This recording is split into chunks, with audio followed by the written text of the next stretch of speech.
Who's back again. Get shady. Nah, scratch that. This ain't shady. This is Nova, aka your musical plug, creator of the Energy Force. He's back like he never left with another season of the Cha-Cha Music Review Podcast. Yeah, baby. So, Cha-Cha Nation, tell somebody to tell anybody to tell everybody that the Cha-Cha Music Review Podcast is back, and we'll be amplifying the African sounds by bringing the best of African music to your ears.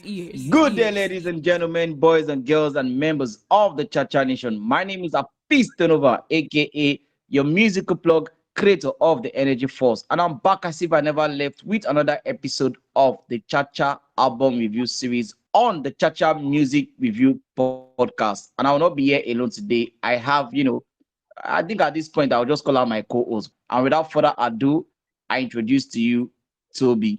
Hey people, what's up? Hi guys. My name is Toby, and it's always an honor to be here to discuss music with Nova. So today we're talking Omah Lay's Boy Alone. Yeah, we are talking about Omah Lay's Boy Alone. But before we go into what the album sound like, what the album does not sound like, let me first of all give you some, information about the album. Like rightly said, name of the album is titled Boy Alone. The album was released on the 15th of July, 2022. The album features Justin Bieber, Taylor, and the producers include Orlando, P2J, Tempoe, P-Priime, Niphkeyz, Michael, Alagwu, Semzi, DeboX, HARV, Avedon, Tunes Factory, Sammie, Soso, and BGRZ. Those are the producers that work on the album, and the entire length of the album is just 38 minutes. So, Toby, on your first listening on or for the album, what was your first impression? All right, so first impression of the album. Okay, so I'm not going to lie. Omah Lay's album actually grew on me. Now, and it was the same experience with when I heard what's the name, Woman. So when Woman dropped as a single, it was like, okay, where is it going? But later the song grew on me. I'm like, okay, good, this song is amazing. So that was exactly what the album did. The first time I listened to it, I was not exactly sure what I was hearing, but constantly I'm like, yo, oh my God, this is a masterpiece. When I got that moment of, oh my God, it was something, and I'm glad I got it.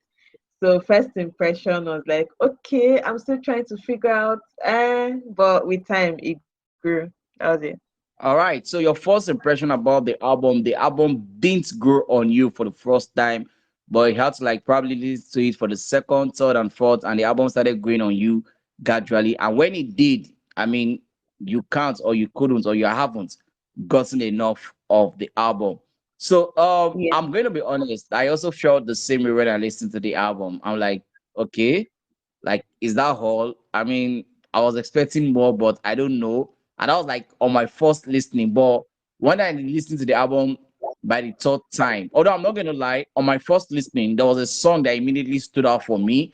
And that was I'm a Mess. That song immediately, stood out for me. I felt like that was the only song that made me actually go back to listen to the album for the second time, aside from the songs that they released as a single, which include Woman, Understand, and Attention. Those were the three songs that were released as a single. So aside from those three songs that I've heard before, I'm immersed with the song that I listened to it for the first time. I'm like, okay, I think I'll go back to listen to this album because of this song. And on my third listening, I started enjoying the album, and now I can say I totally enjoyed the album. I want to say something about why maybe the album didn't do it for us on first listen. So, and even maybe some people till now that listen just once and cancel the album, that, oh, this album is made, or it's not even what we're expecting and stuff.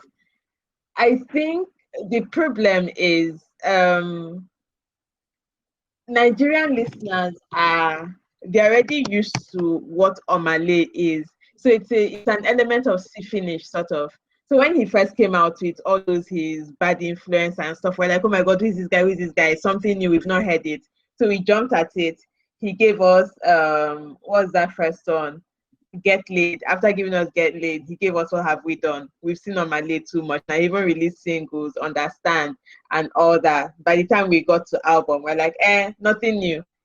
Yeah, nothing new because we've heard Omah Lay all this, but it's not as if Omah Lay got bad or got worse or lost his essence. He's still that person.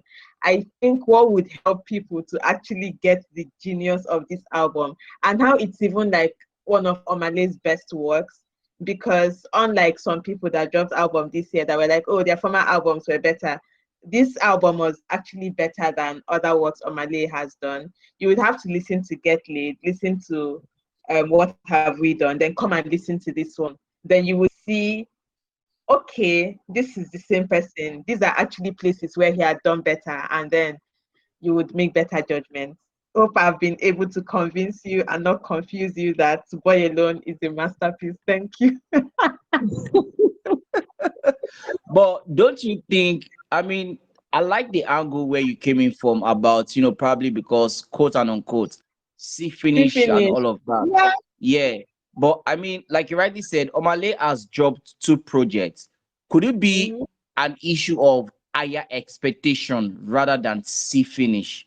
Could it be that we expected, because I mean we know what Get Laid sounded like, we know what the other EP also sounded like. I'm like, oh wow, this is so maybe we're expecting, oh, now that he's putting, an album out, then it should be, boom, all at once. Could that also be a factor, or you just see finish totally? No, I don't even think people knew what to expect or wanted to like expect higher from Omah Lay. I think what happened was it's see finish and also forgetting Omah Lay's essence, because now who are the artists we're working with? Niphkeyz has been dropping hits, Ashake and his bangers and stuff. Then Omah Lay comes, he's not sounding like Ashake, he's not sounding like Niphkeyz. You've forgotten what he used to sound like before, plus it's not even new like that. So it's like, oh, it's mid, you know. Let's put this in the test. Ashake has been dropping hit, Abi, and Ashake album is coming. Let's see if it will wow us as much as we thought, because it's that finish, you're expecting something more. And before you know it, it's not really like that, it's mid. But okay, even if this album is still wowing people, Ashake's second album, everybody will be like, oh, it's not doing well again, that kind of thing. We have so many people in the game right now and so many things are happening.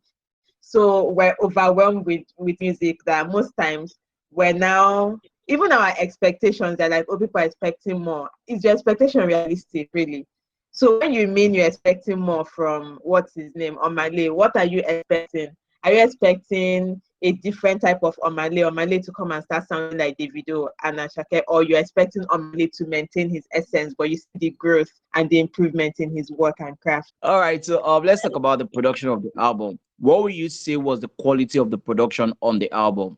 I think that the experience, because also what production helps to do is to improve the experience of the listener. And I think I had a great experience listening to Omah Lay's album. I would liken it to listening to Asha's album, because the production was top notch and they didn't lose Asha's personality and all that in trying to like make her album maybe the production seem a little off from what we know about Asha and stuff. So Omah Lay did that. In fact, personally, I think he had a hand in the production of his works, even though yes, he had producers, but I think he still had a hand in his production, and I think the production is great, really good. And the first song did for me, and that was also the album that Recognize. It was something, and with the production of Recognize. Sorry, I didn't pay attention to whoever did it. Who did it? Who produced? Orlando produced that. Yeah. So for that first person, that Orlando that did the Recognize, I think that was the production that stood out for me. Yeah, Omah Lay did this thing with his vocals that used to sound like someone that doesn't know what he's saying, but the production of that was top notch. It sold. It sold. It was a good album. Album, is it opening? What they used to call the first songs of album though? Yeah, Shaft, album good album opener. opening. album opener, and it really sold it. I think the production of the album all through was great. They didn't lose Omah Lay's essence while like trying to do magic with production. It was just there. All right. Can you tell us what your best songs are and what your bad or weak song are on the album? Okay. I don't even know how that is going to be. Again, like I said, the album, for me to describe it, I think the album followed a good progression for me. Like I said, Recognize was a really good album opener. And then I is one of my favorites. I don't know if it's my top favorite, but it's one of my favorites though. I did it, Bend You did it, Woman, we've heard it before. It sounded better as an album. Then I'm a Mess. Now I'm a Mess was something. It was a really dope song.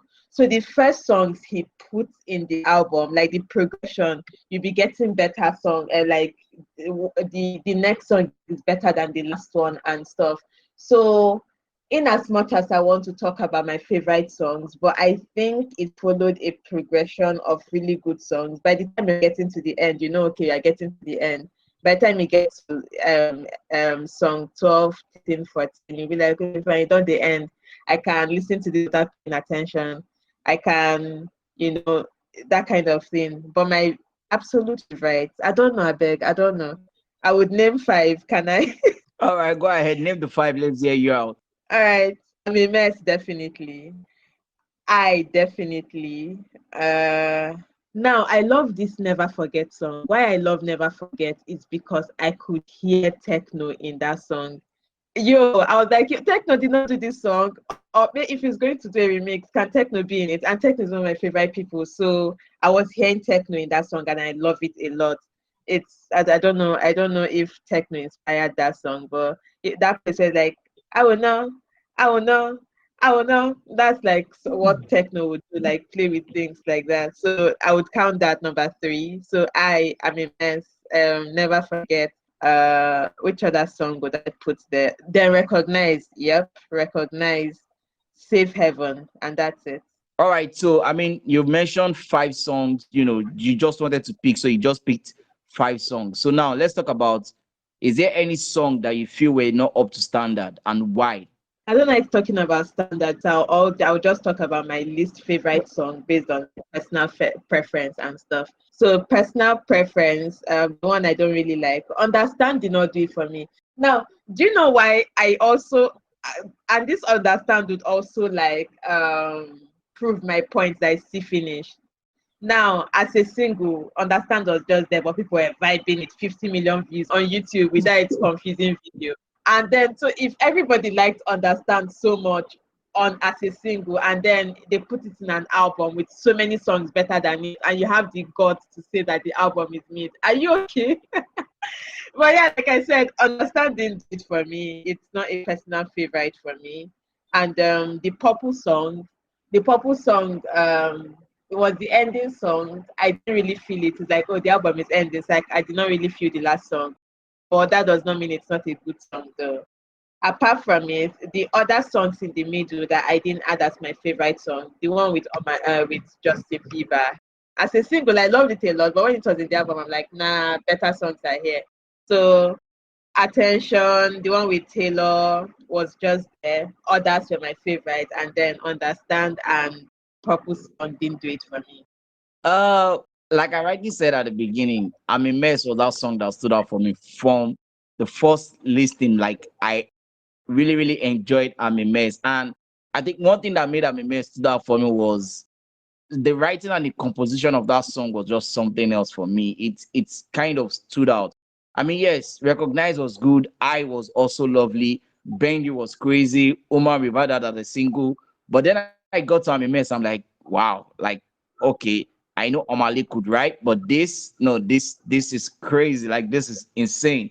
So I'm definitely going to pick I'm a Mess. And I mean, I'm going to pick Tell Everybody, which is the one that also has Taylor. For whatever reason, I just kind of cordially vibe to it. And again, I know me and you, we've had this conversation on the low outside the podcast and stuff like that. Yeah.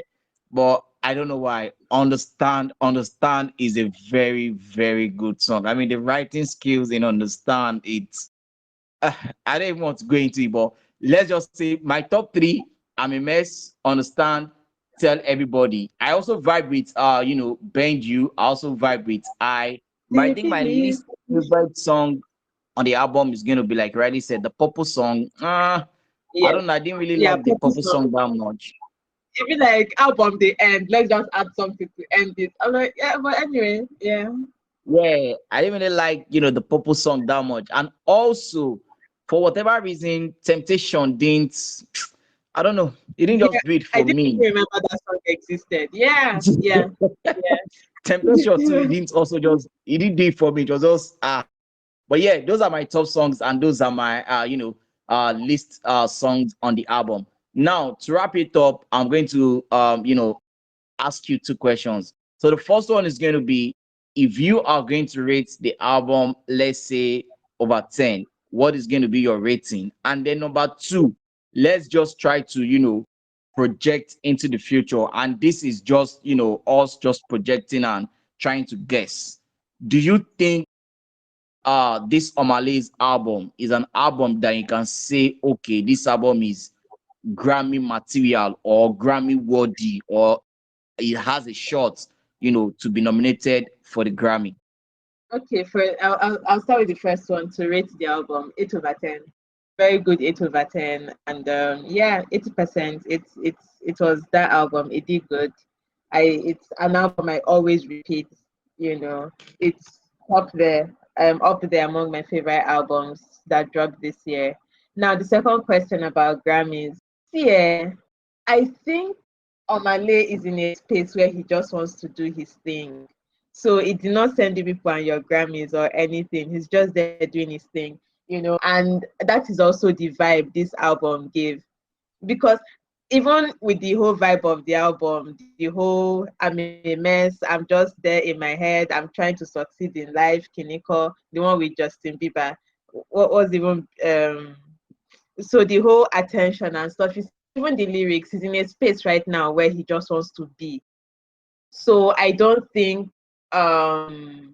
this album is something that represents the whole Grammy hype, but that was intentional. I think Omah Lay is giving Kiss Daniel, will I say growth vibe, sort of.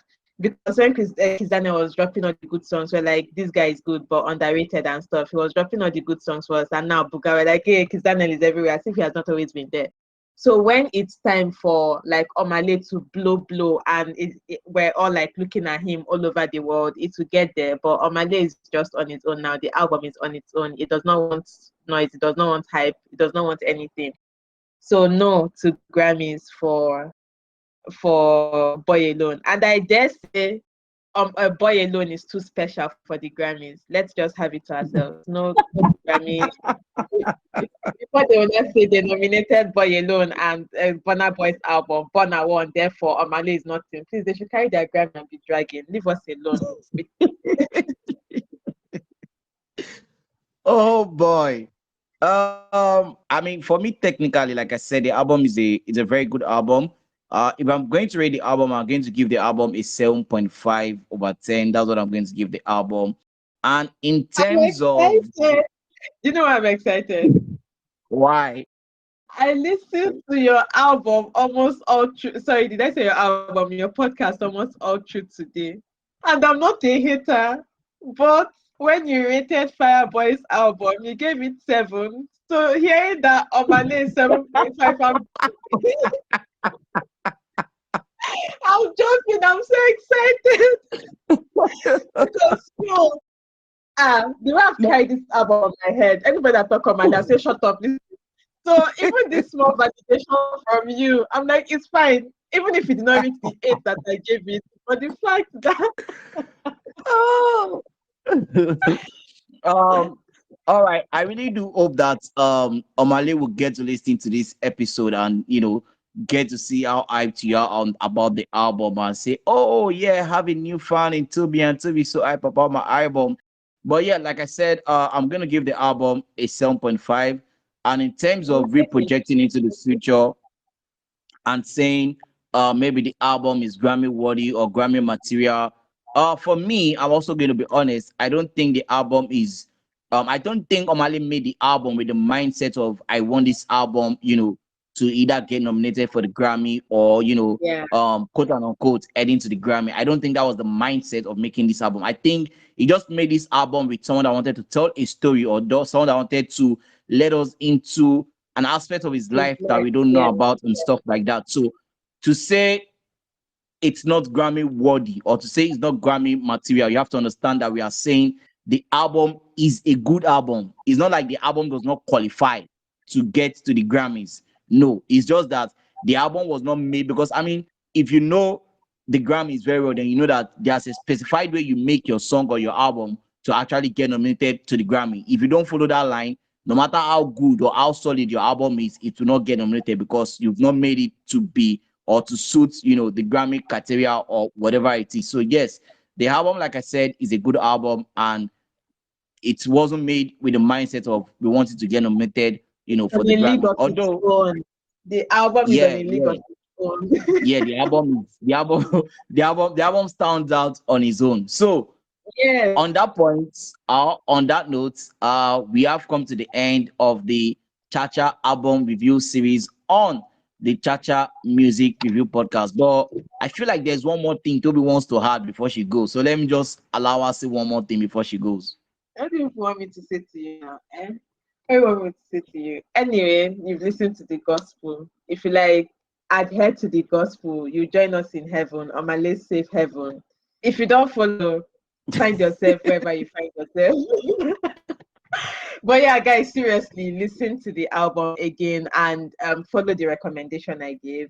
Listen to his first one, Get Laid. Listen to What Have We Done, and come and listen to this one, and you see that maybe your expectations were not representative of what you know about Omah Lay, or you just get a new insight, and the album will just like wow you have this aha moment about the album.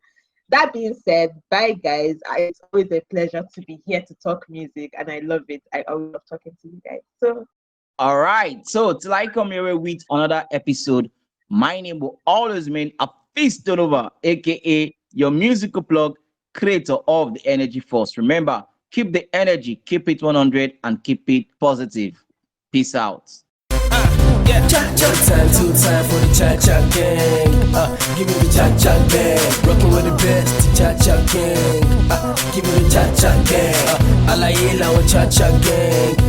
Give me the cha-cha gang. Wati my body, cha-cha gang. Give me the cha-cha gang, cha-cha gang. Wati my body.